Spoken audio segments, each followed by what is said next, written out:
Assalamualaikum warahmatullahi wabarakatuh. Nepangkeun wasta ibu Iis Entang Sari. Ibu ngaulang mata pelajaran bahasa Sunda kelas 8. Dina danget ayeuna ibu bade maparkeun atanapi ngajentrekeun materi-materi anu bade diajarkeun dina semester hiji tahun 2020 hiji 2022. Nah, anu kahijinya eta materina nyaeta ngeunaan biantara.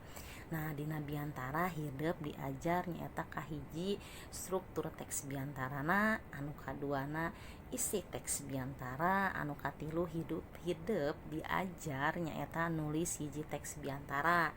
Teras nu kaopat hideup diajar midangkeun atanapi nyajikeun hiji biantara di payunan kelas. Biasana ibu ngagunakeun teknik penilaian nyaeta tes lisan sareng tes tulis. Teras anu salajengna nyaeta wacana deskripsi. Dina wacana deskripsi hideup diajar ngeunaan nyaeta struktur teks deskripsina. Teras anu kaduana nyaeta isi teks deskripsina. Teras anu katiluna hideup diajar nyusun teks deskripsi.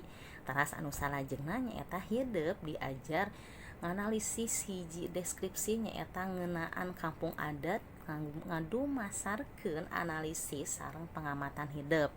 Nah, biasana ibu ngagunakeun teknik penilaian nyaeta tes tulis.